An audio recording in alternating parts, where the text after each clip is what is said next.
Alléluia. Mais nous allons maintenant passer à la parole de Dieu. C'est pourquoi tu vas prendre ta Bible.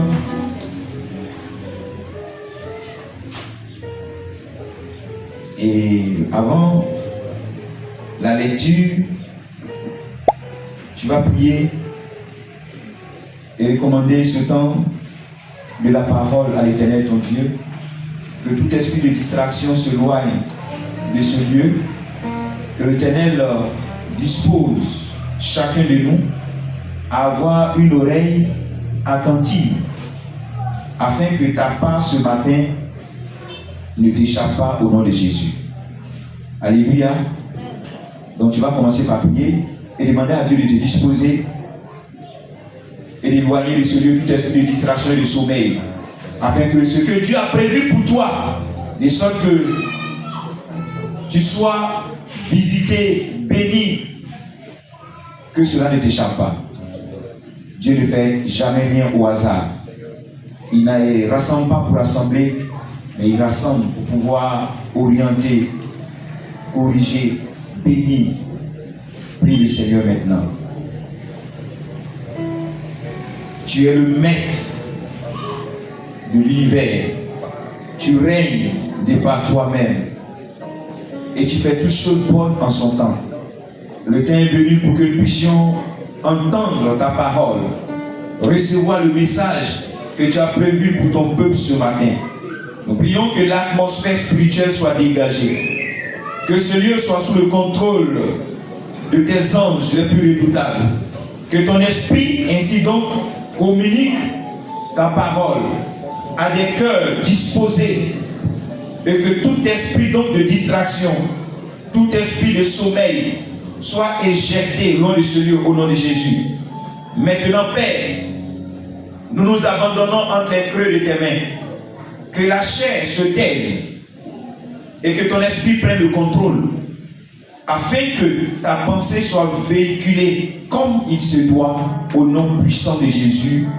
Amen. Dis bien fort Amen. Amen. Tu vas te tenir maintenant levé et nous allons lire le texte sur lequel nous voulons nous appuyer pour apporter le message de Dieu ce matin.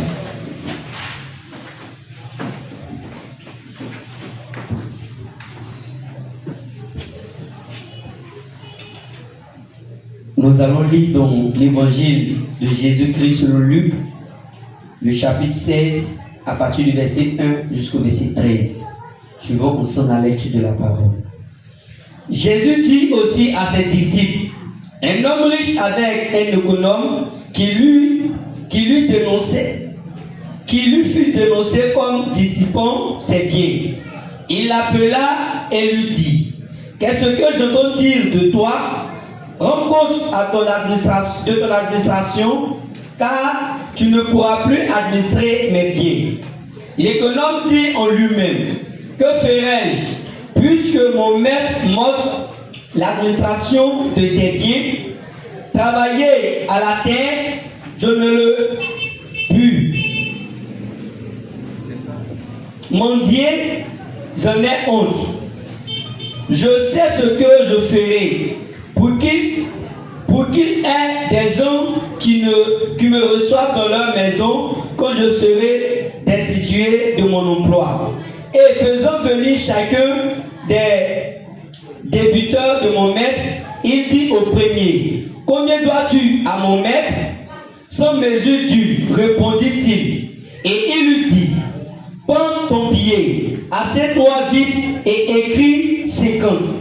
Il dit ensuite à un autre: et toi, combien dois-tu? 100 mesures de blé, répondit-il.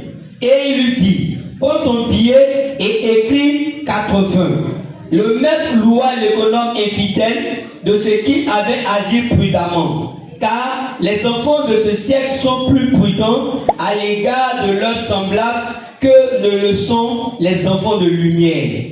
Et moi, je vous dis, faites-vous des amis avec les richesses injustes, pour qu'ils vous reçoivent dans les tabernacles éternels, quand elles viendront à vous manquer.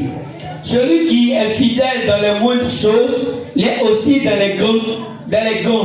Et celui qui est injuste dans les moindres choses l'est aussi dans les grandes. Si donc vous n'avez pas été fidèle dans les richesses injustes, qui vous confiera les véritables? Et si vous n'avez pas été fidèle dans ce qui est à autrui, qui vous donnera ce qui est à vous? Nul serviteur ne peut servir deux maîtres, car ou il haïra l'un et aimera l'autre, ou il s'attachera à l'un et méprisera l'autre. Vous ne pouvez servir Dieu et Mammon. Amen. Amen. Veuillez vous asseoir.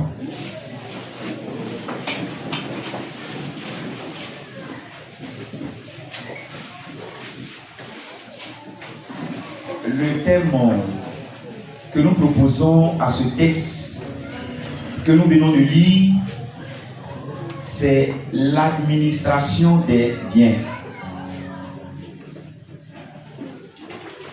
La gestion, si tu veux. La gestion des biens de Dieu. C'est pourquoi il y a une chanson qui m'a beaucoup touché parce que ça cadre avec mon message. Gumi gumi o akatwaye oti gumi gumi o akatwaye nyamye sulo. Alléluia. Dans cette gestion-là, chacun de nous recevra sa récompense. Sa récompense. Nous lisons ici que le Seigneur Jésus, pour se faire comprendre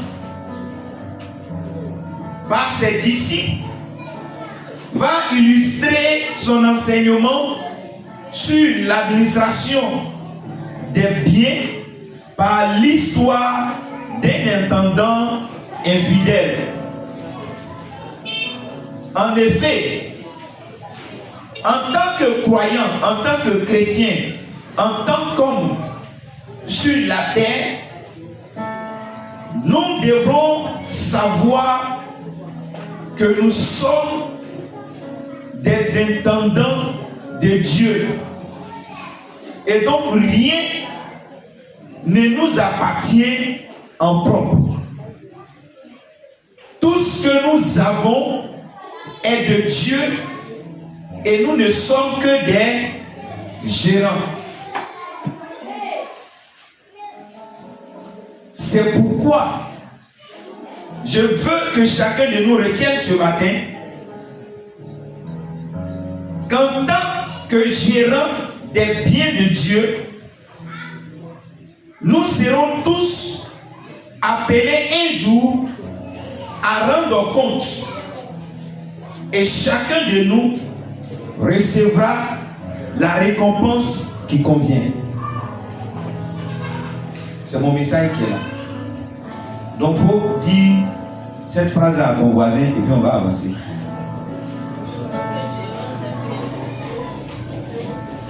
Ou bien vous m'avez regardé mais vous n'avez pas compris ce que j'ai dit.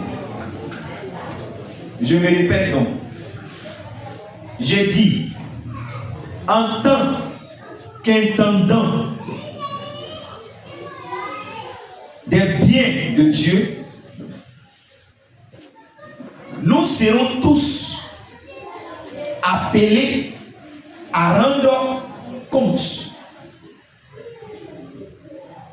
Et donc, chacun recevra la récompense qui convient. C'est-à-dire la récompense que mérite sa gestion.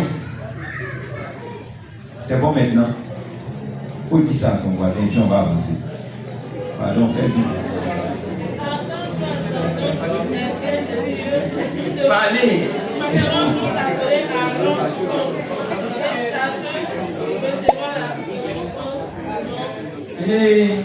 Bon, quelqu'un n'a qu'à nous sauver. Donnez le micro là-bas, quelqu'un va nous dire. Voilà. Prends le micro et puis dis-nous rapidement ce qu'on doit retenir avant de sortir d'ici. On écoute maintenant. En tant que gérant de Dieu, nous serons tous. En tant que quoi? en tant que gérant des biens de Dieu, Voilà. nous serons tous un jour appelés à rendre compte. Et donc chacun recevra la récompense que mérite sa gestion. Un banc pour lui. Est-ce que tu as compris? C'est bon? Le texte que nous venons de lire là, nous enseigne que chacun de nous présent ici là, en effet, n'a rien qui lui appartient en propre. On entend dans ce monde des gens dire, c'est pour moi, c'est mon argent, c'est ma voiture, c'est mes biens, c'est ma maison, même c'est mes enfants. Or, ce matin-là, Dieu veut que tu comprennes que tu n'as rien qui t'appartient en propre. Touche maintenant ton voisin. Dis-lui cette petite phrase-là. Dis-lui, tu n'as rien qui t'appartient en propre. Dis-lui encore, tout ce que tu as appartient à Dieu. Tu n'es que le gérant.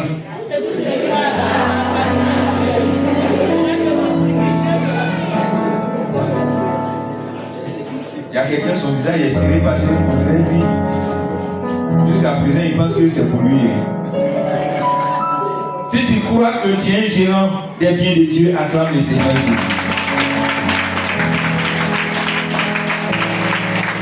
Alléluia. Ce qui va nous conduire à notre premier point, où j'ai dit le serviteur appelé à rendre compte à son maître.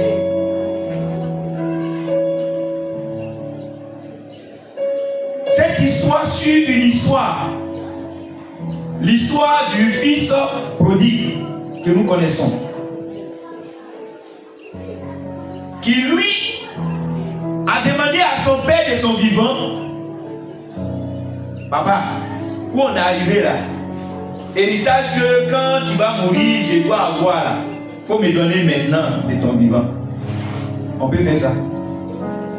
Le monsieur n'est pas mort, mais l'enfant dit, lui, il veut son héritage. Le père lui a donné pour éviter les parables dans la maison. Il prend les biens, il s'en va. Là où il va, a mis des prostituées, boucantiers dans les bars, les maquis. En étant le corps, il a dilapidé tous ses biens. Maintenant, il est assis et puis il regrette. Pour venir, il dit non, c'est mieux que je sois chez mon papa. Parce que même on dit même nourriture, manger des porcs. Il veut manger là, on ne lui donne pas. Il dit c'est bon, c'est mieux d'aller chez mon papa. Même si je suis dit que je sois son enfant, mais il va retourner. Il n'a qu'à me prendre comme son esclave, comme son serviteur. Regardez. Il a eu tous ses biens, mais qu'est-ce qu'il a fait? Il a mal géré, il a dilapidé sans penser à son avenir. Donc à la suite de cette parabole, Jésus donne cette parabole-là à ses disciples qui parle d'un intendant infidèle, d'un gérant infidèle, si tu veux, d'un économe infidèle. Mais dans la vie de cet économe infidèle-là, Jésus a remarqué quelque chose que le fils prodigue n'avait pas. Et c'est ce qui est dans sa vie que Jésus a remarqué que le fils prodigue n'avait pas, que Jésus est en train de mettre en exergue, à la lumière, en train de révéler ici. Parce que ce texte prête souvent à confusion. Mais je veux que tu saches qu'ici, ce n'est pas la gestion de l'intendant que Jésus veut faire valoir. Non. Mais c'est la pensée que ce monsieur-là a eue quand il a appris qu'il devrait être démis de ses fonctions. C'est pourquoi je dis, en tant qu'intendant, nous devons avoir à cœur qu'un jour, on sera appelé à rendre compte de notre gestion. Il dit un homme à qui un homme riche a confié ses biens de gérer. Donc lui, il a pensé que ses biens lui appartenaient en propre. Donc il gérait comment il voulait. Il a même dilapidé également ses biens. Et le maître va se rendre compte de la mauvaise gestion de son intendant ou de son économe. Et quand le maître s'est rendu compte de ce que son gestionnaire est en train de gaspiller, est en train de dilapider ses biens, il va l'appeler et lui dit: attends, qu'est-ce que j'entends dire de toi? J'apprends que tu dilapides mes biens. J'apprends que tu es en train de gaspiller mes biens. Alors viens et tu vas me rendre compte de ta gestion, parce qu'à partir de là, tu ne pourras plus travailler pour moi. Quand il a entendu qu'il ne pourra plus travailler pour son maître, il a compris là que quelque chose allait se passer dans l'avenir. Alléluia. Alors il va commencer à réfléchir en ce moment. Il s'est dit: mais tiens, je vais perdre mon travail. Quand je vais finir de perdre le travail et que je n'ai plus rien à faire, qu'est-ce que je vais devenir? Aller travailler au champ, je ne pourrai pas le faire. Aller mendier, j'ai honte, je ne pourrai pas aller mendier. Mais je deviens quoi quand je perds mon travail? Alors dans sa réflexion, il va se dire: en attendant que je rende compte, pour que je perde mon travail, je vais me tisser des liens d'amitié. Pour que au moins, quand je vais perdre le travail, j'ai des personnes pour pouvoir m'aider par rapport à mon futur. Alléluia. Alléluia. Alors, pensant à ce qui doit lui arriver dans les temps à venir, pensant à ce qu'il va devenir dans les temps à venir, il va mettre sur pied un plan dans l'immédiat. Donc, la Bible dit qu'il va appeler les créanciers, ceux qui doivent à son patron. Il appelle un et lui demande alors: dis-moi, c'est combien tu dois à mon patron? Il dit: je dois 100 deniers. Il dit: ok, tu sais que c'est moi qui gère, c'est bien, non? Il dit: oui. D'accord, donc toi, je vais te faire du bien. Au lieu de 100, écris 50. Et on voit, il y a lui dit que c'est 50 tu dois. Comme ça, je diminue ta dette. Et puis tu ne vas pas payer 50. Là, comme ça, on sera amis. Il est en train de faire quoi? Tisser des liens d'amitié par rapport à son futur, par rapport à ce qui va devenir après. Il voit l'autre encore. Quand il lui dit le montant, même chose. Il lui dit: non, en tant que gestionnaire, diminue, prends la moitié, et puis je vais lui communiquer ça. Comme ça, tu vas garder l'autre moitié pour toi-même. Quand il finit de faire ça, humainement parlant, il est en train de faire quoi? Il est en train de voler. Donc il est quoi? C'est un voleur. C'est un malhonnête. Est-ce qu'il est honnête là? Il est malhonnête. Il est malhonnête. Normalement, on doit le blâmer. C'est ça. On doit le blâmer pour ce qu'il est en train de faire. Parce qu'il est malhonnête. Il est en train de voler son parent. Il gère mal. Non seulement on dit que tu as mal géré. Raison pour laquelle on va te renvoyer. Mais c'est là encore, tu viens trouver un moyen pour encore voler. Mais la suite du texte nous dit que le maître en question lui-même, il a été mis au courant de ce que le gestionnaire vient de faire encore. Maintenant, cette fois-ci, au lieu de dire là, tu es mort, je vais te mettre en prison, je voulais simplement te renvoyer, mais je vais te mettre en prison.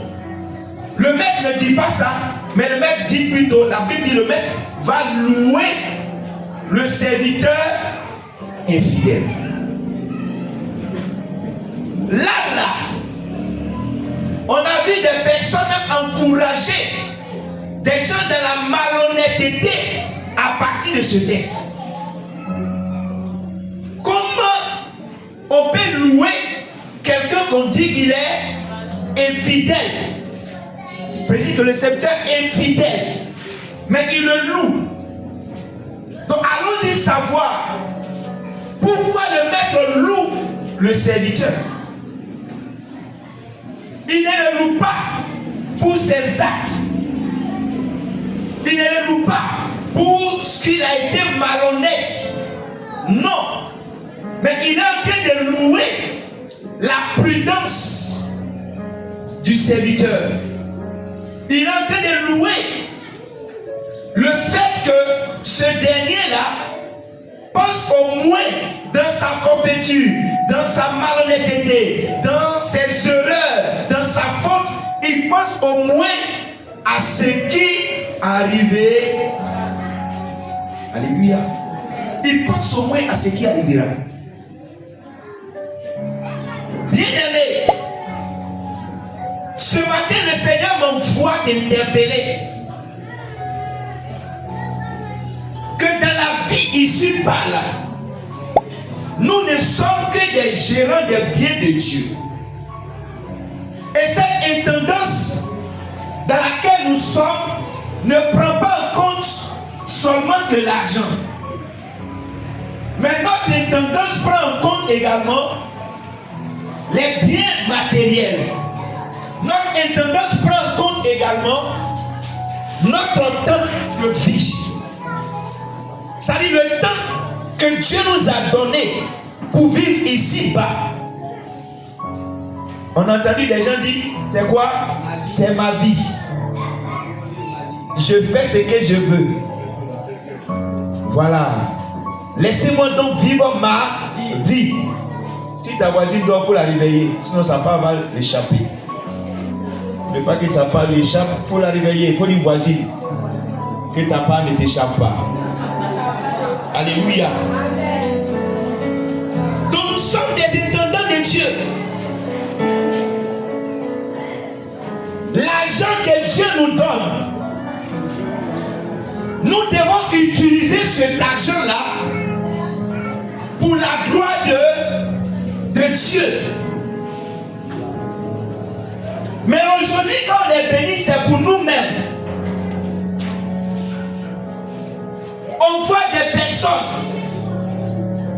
à qui Dieu a accordé, confié cette gestion des biens matériels, de l'argent, pour gérer, pour sa maison. Eux, ils ont pris ça pour eux-mêmes. On va voir des personnes qui ont 3 voitures, 4 voitures, 5 voitures, et ainsi de suite. Quand ils regardent les parkings, c'est chargé de voitures. Parce que c'est leur argent, ils font ce qu'ils veulent avec leur argent. On voit des gens qui vont garer gaspiller l'argent que Dieu leur a confié dans des maquis, dans des boîtes de nuit, dans des jeux hasard, des loteries, en train de gaspiller l'argent que Dieu leur a donné. Et quand on va parler, ils vont dire c'est mon art. Touche ton voisin, dis-lui, c'est l'argent de Dieu, tu n'es que le gérant.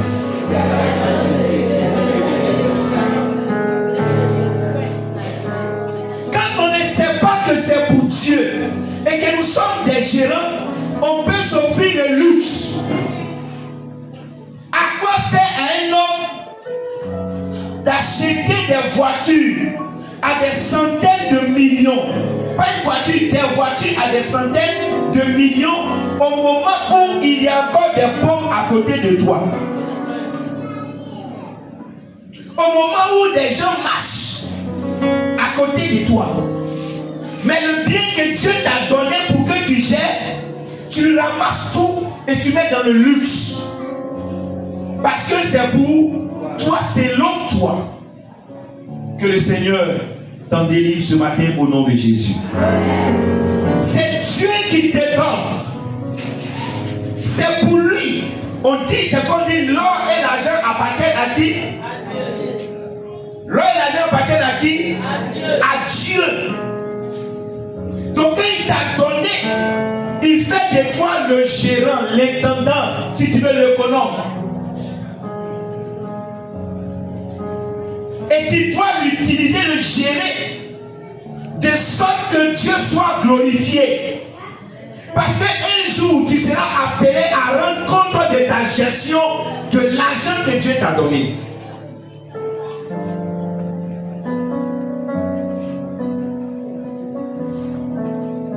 Tu seras appelé à rendre compte. Même le temps que Dieu te donne, tant que tu en vis. C'est pourquoi Amos pouvait dire à Israël, Israël, il faut continuer, poursuis ton idolâtrie. Vas-y. Mais sache qu'un jour tu seras appelé au jugement. C'est pourquoi prépare-toi à la rencontre de ton Dieu. Tu prends tout ton temps en train de t'amuser. Il y a des gens qui peuvent passer toute une journée en train de dormir. Non seulement tu seras surpris que tes cheveux sont devenus blancs, tes forces sont manquées, et puis tu n'as rien fait de ce temps que Dieu t'a donné. Mais en même temps, tu vas rendre compte de ce que tu as fait avec ce temps de vie là sur la terre. Touche ton voisin. Dis-lui, est-ce que tu sais que tu vas rendre compte du temps de vie, du souffle de vie que Dieu t'a donné?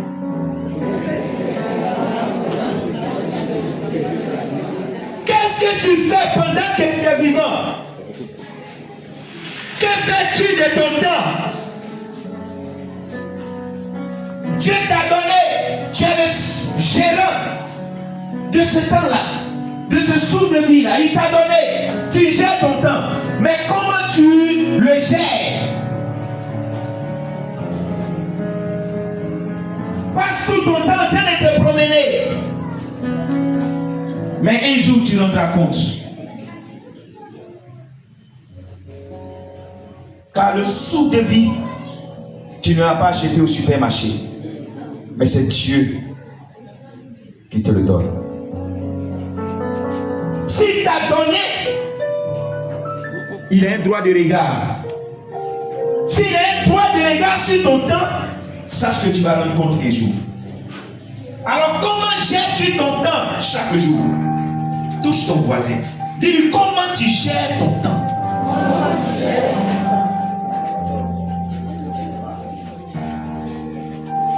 Alléluia. Dans ce temps-là même, Dieu a réservé un jour pour faire quoi? Pour le glorifier, pour le célébrer. Mais que fais-tu de ce temps-là également? Ça veut dire, tu gères également ce temps-là, même il précise que ça c'est pour moi, tu le gères comme tu veux.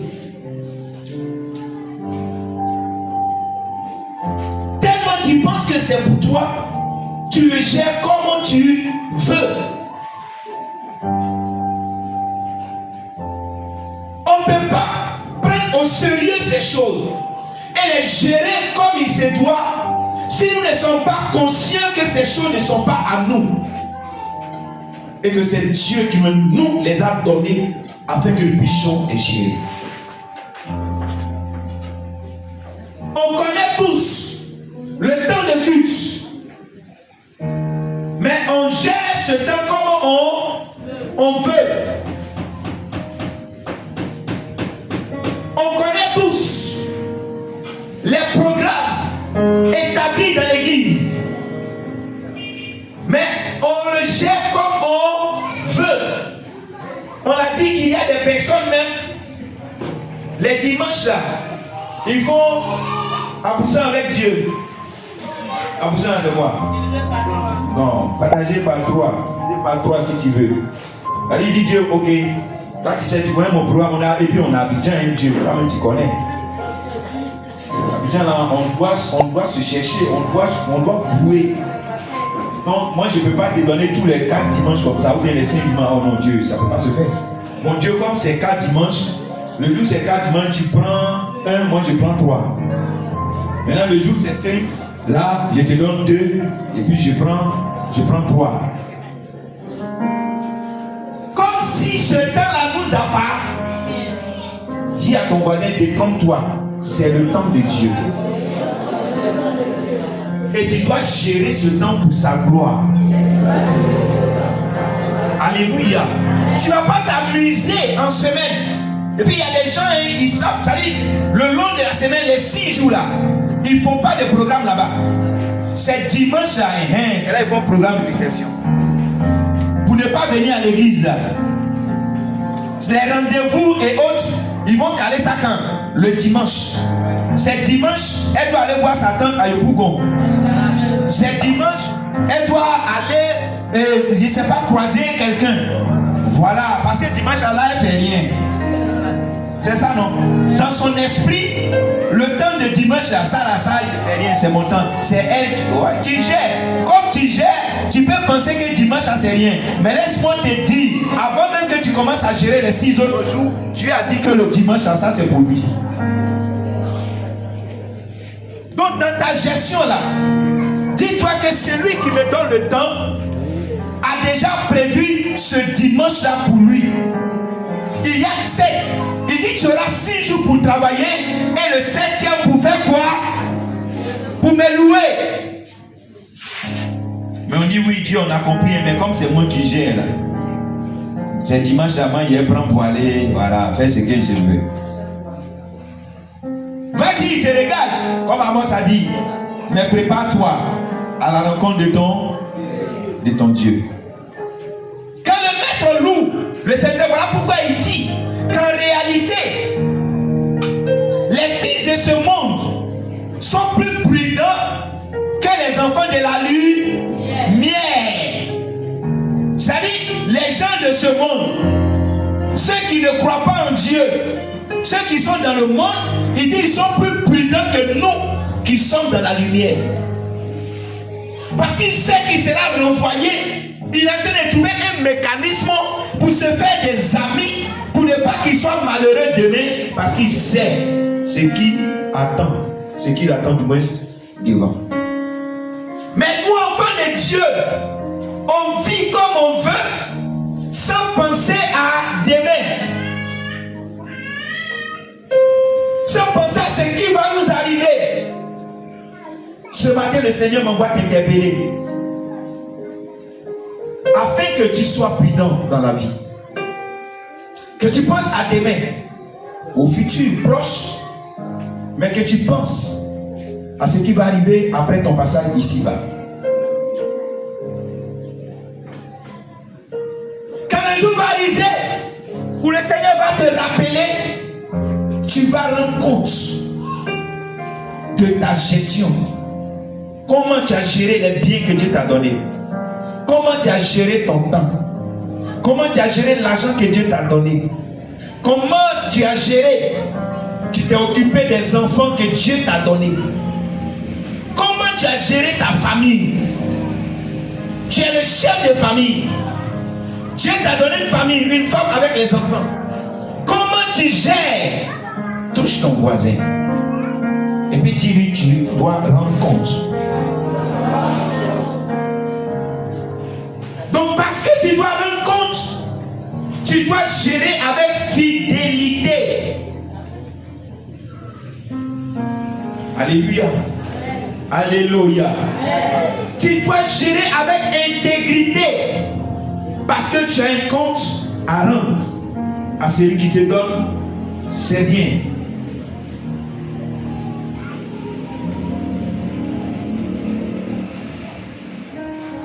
Le maître dit, comme je l'ai dit, que ce serviteur infidèle, ce malhonnête-là, il est plus prudent que les enfants de la lumière que toi qui m'entends ce matin. Donc ici, le Seigneur à son tour va se servir de cette parabole conformément au maître pour interpeller les enfants de Dieu que nous sommes, afin que nous aussi nous soyons prudents dans la gestion des biens que Dieu nous a accordés. Jésus veut que nous puissions utiliser ces biens injustes pour en faire des amis. Pour dire que l'argent que Dieu t'a donné, au lieu de t'offrir des voitures de luxe, des maisons de luxe, des choses à toi, il veut que tu prennes ces biens-là, cet argent-là, pour gagner des âmes pour le royaume de Dieu. Quand tu vas gagner ces amis-là, ces âmes-là, et ils seront avec toi pour de bon. Parce que quand le temps de votre passage sur la terre va finir, vous allez encore vous retrouver dans le ciel, dans le paradis de Dieu, avec ces âmes que tu as gagnées. Alléluia. Au lieu de prendre cet argent pour le gaspiller, le dilapider dans le monde, dans les maquis, dans les boîtes de nuit, dans des bijoux, des montres montre 15 millions, montre 10 millions, montre 150 000. Attends. Parce qu'on s'est dit c'est pour moi, je fais ce que je veux avec. Détrompe-toi. C'est pour Dieu. Il t'a donné pour que tu gères. Tu n'es qu'un gérant.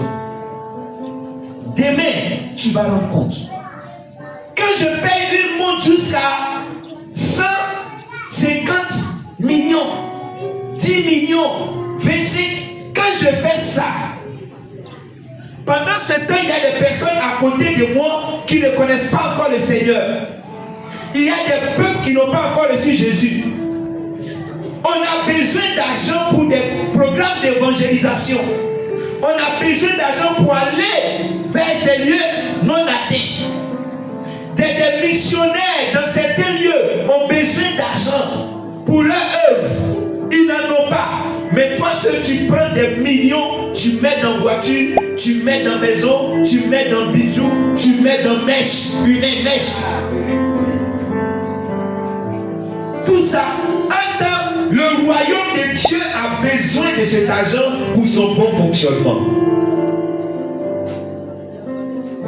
Je vous l'ai dit, je bénis la vie de ces personnes-là qui ont fait le geste pendant le programme.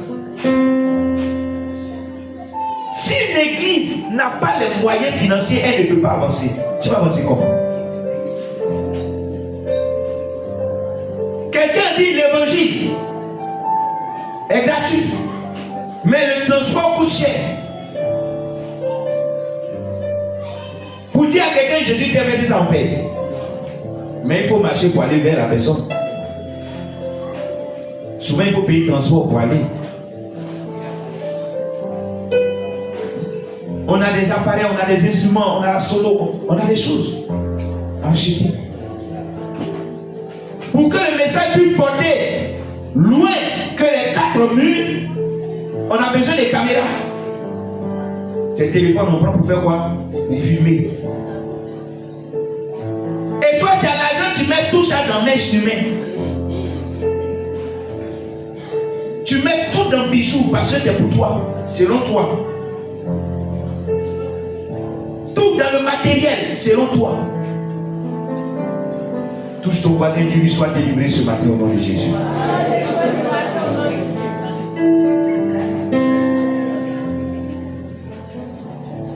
Et utilisons, c'est ce qu'il appelle ses biens, ses richesses injustes. Utilisons ces richesses-là pour se faire des amis pour le royaume. Alléluia. Alléluia. Amen. Le bien que Dieu te donne, utilise-le pour la gloire de Dieu. Même les enfants que Dieu t'a donnés, éduque-les pour la gloire de Dieu. Aujourd'hui, les parents abandonnent les enfants. Les enfants sont livrés à eux-mêmes. Et puis ils font ce qu'ils veulent. Les parents sont là et puis ils regardent. Quand tu vas parler, il va dire c'est mon enfant. Il faut bien éduquer toi tes enfants. Regardez. Comme si elle allait au supermarché et puis elle a acheté un enfant. Ou bien c'est levé, elle a pris ça et puis elle a fabriqué un enfant. Tu as fabriqué un enfant. C'est Dieu qui t'a donné. Donc c'est moi il a accouché. Tu sais, il a souffert 9 mois. C'est mon enfant. Tu sais comment l'enfant là s'est développé dans ton ventre. Tu sais. Sinon, il y a des gens qui sont mariés légalement. Jusqu'à présent, ils cherchent un enfant, ils n'ont pas encore eu. Mais sinon, c'est que tu as fait et puis tu es tombé enceinte et ils font ça aussi. Mais jusqu'à présent, il n'y a pas d'enfant. Toi, tu es là qui tape ta poitrine, c'est mon enfant. C'est ton enfant. Tu sais créer homme. Éduque ces enfants pour la gloire de Dieu. Amène-les sur la voie du Seigneur. Parce que demain, tu vas rendre compte. Souvenez-vous d'Élie. Pas le prophète, mais le sacrificateur.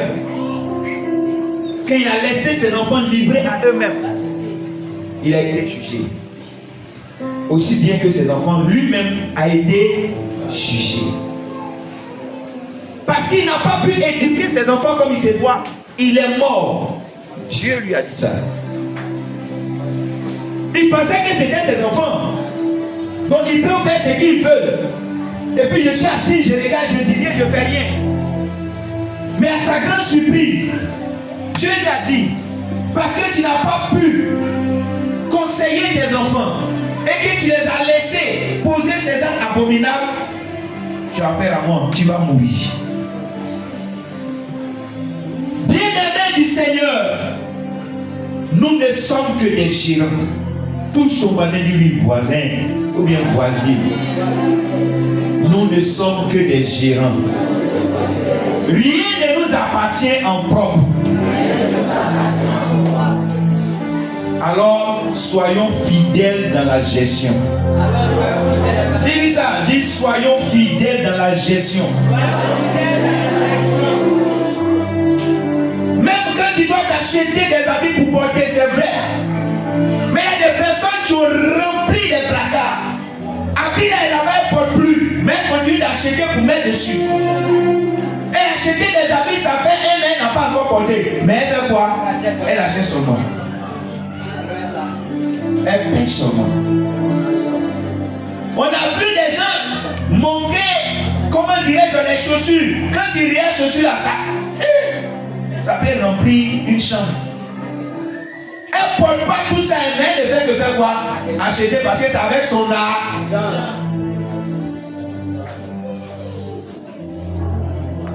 Dis, tu vas rendre compte. Tu seras appelé à rendre compte de ta gestion.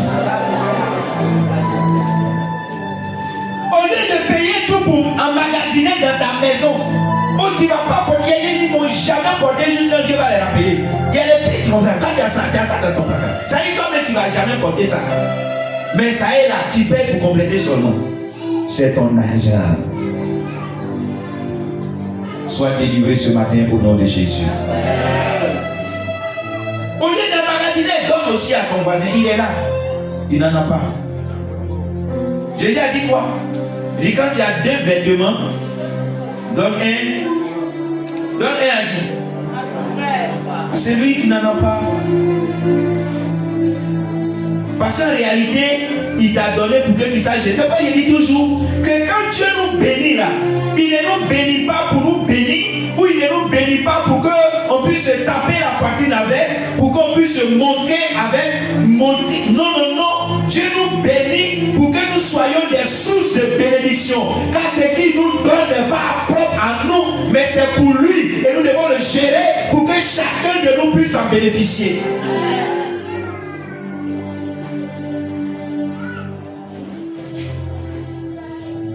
Ça vient jusque dans les serviteurs de Dieu.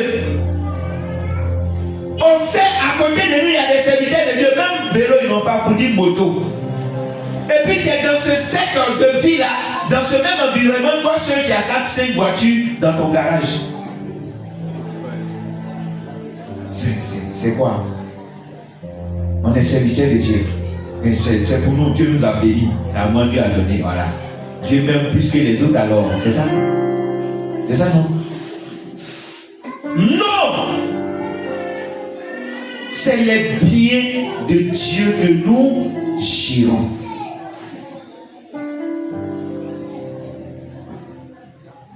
Ayons en esprit qu'un jour, on sera tous appelés à rendre compte de notre gestion.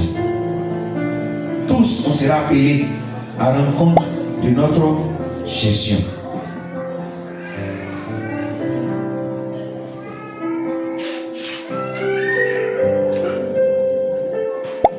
Utilisons ces biens. Utilisons ces richesses injustes pour faire des amis. Donc pour gagner des âmes. Pour gagner des âmes. Pour gagner des âmes. Pour le royaume de Dieu. Pour que chacun de nous, quand on sera devant l'Éternel notre Dieu, que nous puissions rendre compte, la tête en haute, pour dire à Dieu, oui, tu m'as béni. La bénédiction que tu m'as donnée, voici comment je l'ai utilisée. C'est pourquoi Paul dit, nous autres, notre jugement à nous, ce n'est pas pour aller en enfer. Non. La Bible dit que ceux qui ont le Fils ont la vie éternelle. Toi qui as cru en Jésus, il dit, toi là, ton paradis là, c'est assuré. Tu es sauvé par espérance. Ça veut dire que tu attends le temps, sinon tu es sauvé. Parce que tu es né de nouveau, tu es sauvé. Maintenant, toi, ton jugement là, c'est par rapport à ta gestion. C'est par rapport donc à tes œuvres. C'est pour ça que Dieu va te juger. Sinon, juger chrétien, sois sûr dans ton esprit, tout là, c'est fini. Mais, tu vas rendre compte de ta gestion. Tu rendras compte de tes œuvres ici-bas. Qu'est-ce que tu as fait de l'argent que je t'ai donné? Qu'est-ce que tu as fait du souffle de vie que je t'ai donné? Le temps que je t'ai donné? Qu'est-ce que tu en as fait? Les enfants que je t'ai donnés, comment est-ce que tu les as gérés? Les biens que je t'ai donnés, comment tu as géré cela? L'intelligence même, la sagesse que je t'ai donnée. Plus loin les dons, les talents que je t'ai donnés. Comment tu les as gérés? Tu les as gérés ayant l'esprit que ces choses t'appartiennent. Mais aujourd'hui, ressaisis-toi. Parce que Dieu t'attend. Il voit, il sait comment nous gérons. Même moi-même qui suis devant de vous, Dieu sait comment je gère les biens qu'il me donne. On peut paraître le plus beau que possible, mais Dieu sait. La Bible dit le maître a su comment il gérait, il dilapidait les biens. C'est pourquoi il a appelé à rendre compte. Dieu sait comment nous gérons les biens qu'il nous donne. Il y a des gens qui, avec le superflu, peuvent blaguer les humains autour d'eux. Avec le superflu, ils se font passer pour des hommes de bien. Mais juste avec le superflu, le mougou, juste avec ça, ils se font passer pour des hommes de bien. Voyez les jours où Jésus se tient à côté du panier, observant les gens qui venaient déposer de l'argent dans le tronc. Des gens sont venus peut-être avec des billets de 10 000 ou des pièces de je ne sais pas combien de fois en ce temps. Le franc CFA n'existait pas. Mais par rapport à la monnaie, je parle. Mais il n'y a qu'une veuve. Une veuve avec ses 2 pièces. 2 pièces. C'est elle qui a été approuvée par Jésus. Pourquoi? Parce que ce que les autres faisaient, c'était du superflu. Moi, je donne, par exemple, 1000 francs. Au moment où j'ai 5000, je donne 1000 francs comme offrande. Toi, tu as 1 million, 15 millions dans ton compte, tu donnes 1000 francs comme offrande. Tu as fait quoi? Tout on va dire, tu as fait quoi? Même lui qui a 1000 francs, lui qui a 500, lui qui n'a pas d'argent même sur son compte Orange Money, pour dire tiens, pour dire move, pour dire non, il va avoir un compte bancaire. Lui là, il donne 500 comme offrande. Toi, tu as 2 comptes bancaires, toi aussi tu donnes 500 comme offrande à Dieu. C'est du superflu. Tu as fait quoi? Dis à ton voisin, tu as fait quoi? Les jours ils donnent 1000 francs, là non, on doit voir.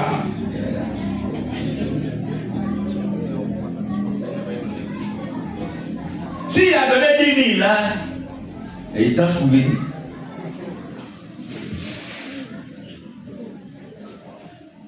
Un temps, c'est lui là même qui n'a rien sur son compte Orange Money. Il se sacrifie pour faire offrande 5 000, 2 000, 1000 francs, 10 000.